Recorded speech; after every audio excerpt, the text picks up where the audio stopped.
Assalamualaikum warahmatullahi wabarakatuh dan selamat pagi anak-anak. Bagaimana kabarnya hari ini? Luar biasa, semakin cerdas, semakin sehat.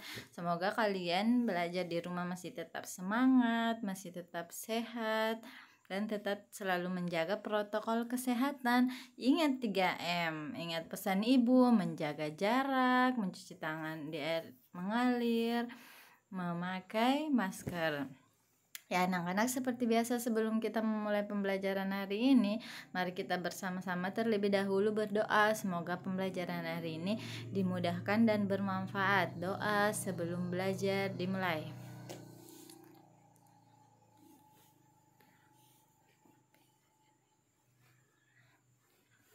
Selesai.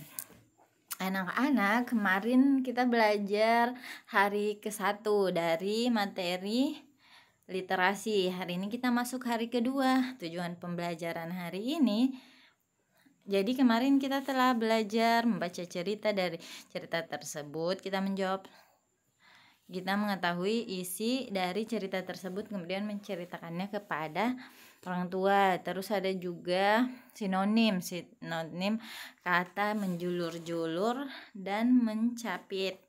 Ya, jadi hari ini kita akan belajar masih tentang cerita dari buku banjir tersebut, buku Saat Banjir Datang. Lanjutannya ya, kemarin kan kita membaca 4 halaman, hari ini ada 2 halaman yang kita baca. Kemudian nanti juga kita akan belajar tanda baca. Yang paling penting, anak-anakku masih banyak yang belum paham.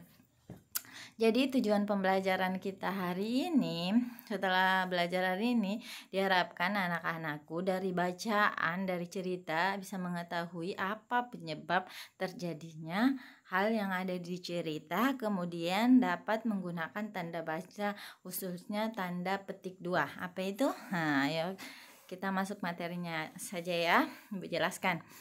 Jadi hari ini hari kedua ya anak-anak. Seperti biasa kita menjawab terlebih dahulu pesan paginya. Selamat pagi siswa kelas 4, semoga kabarmu baik hari ini. Sebelum belajar, tulislah pendapatmu untuk pertanyaan berikut. Jadi ada 2 pesan pagi ya, pendapat kalian lagi yang ditanyakan.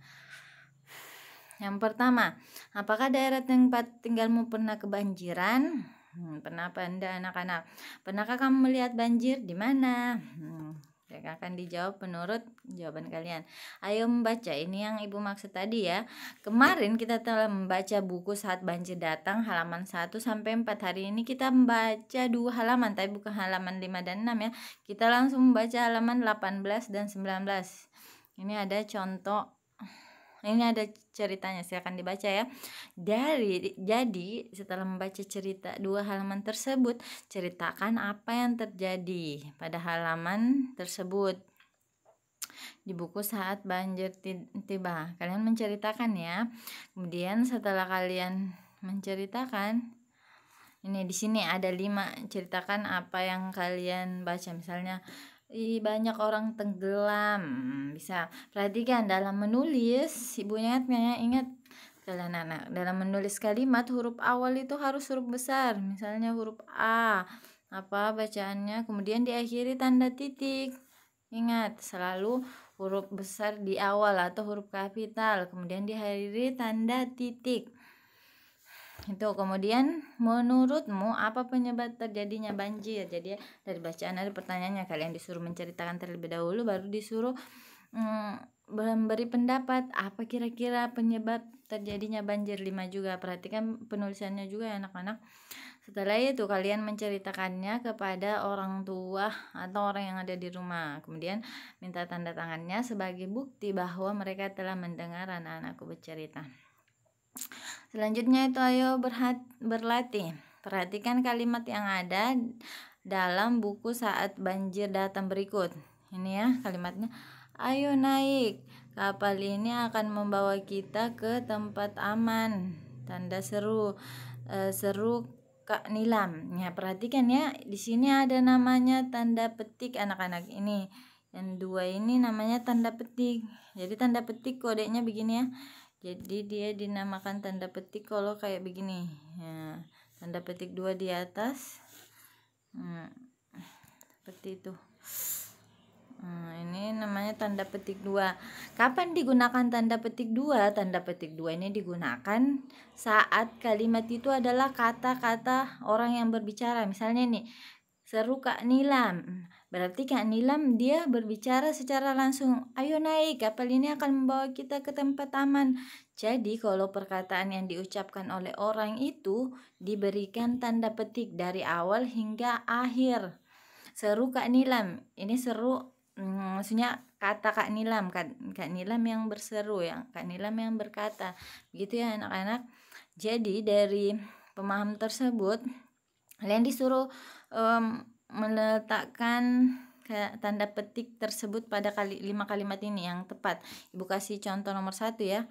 Banjir, teriak Kak Nilam. Oh, berarti Kak Nilam ngomong banjir. Jadi banjir ini harusnya ada tanda petik di awal hingga di akhir karena dia ngomong banjir. Kata Kak Nilam sambil bergegas menyelamatkan buku-bukunya. Berarti Kak Nilam yang berkata dan dia sambil membereskan buku-bukunya. Jadi yang ada tanda petiknya banjir itu, karena banjir itu yang langsung diucapkan oleh Kak Nilam. Coba perhatikan kalimat 2, 3, 4, dan 5 ya anak-anak. Coba berikan tanda petik yang mana di situ termasuk perkataan yang langsung diucapkan oleh orang. Jadi ada tanda petiknya awal dengan akhir ya anak-anak. Setelah itu jurnal membacaku. Seperti biasa yang kemarin Ibu jelaskan, kalian jangan lupa mengisi jurnal mingguan ya, supaya kalian di hari ke-6 sudah tidak kelupaan lagi. Apa yang kalian baca di hari kedua ini masih tentang buku tersebut tapi halamannya berbeda. Bagaimana perasaan kalian? Tulis hari dan tanggalnya. Terakhir kalian mengerjakan refleksiku. Sebagai penilaian Ibu, apakah kalian sudah memahami materi hari ini atau paham tapi dengan bantuan orang tua, atau kalian menyelesaikannya secara mandiri. Kemudian kalian tuliskan bagaimana perasaan kalian hari ini mengerjakan tugasnya dan materi apa yang belum kalian pahami. Kemudian kalian minta tanda tangan dari orang tua kalian anak-anak ya. Jadi itulah tugas kita hari ini. Jadi kesimpulannya, penyebab banjir terjadi karena ada penyebab-penyebab tertentunya apa saja itu. Setelah kalian belajar ini, anak-anakku pasti sudah tahu penyebab-penyebab banjir. Kemudian penggunaan tanda petik digunakan untuk menggunakan kalimat yang secara langsung dikatakan oleh orang lain ya. Anak-anak, itu kesimpulan pembelajaran hari ini. Jadi sebelum kita selesai belajar seperti biasa, mari kita terlebih dahulu berdoa. Semoga pembelajaran kita hari ini bermanfaat dan diingat terus oleh anak-anak dan bisa diaplikasikan dalam kehidupan sehari-hari ya anak-anak. Doa sebelum belajar dimulai. Sesudah belajar dimulai.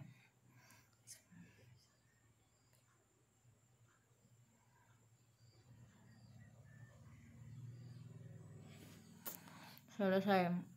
Baiklah anak-anak, demikian untuk hari ini. Ibu akhiri. Assalamualaikum warahmatullahi wabarakatuh. Dan selamat pagi anak-anak.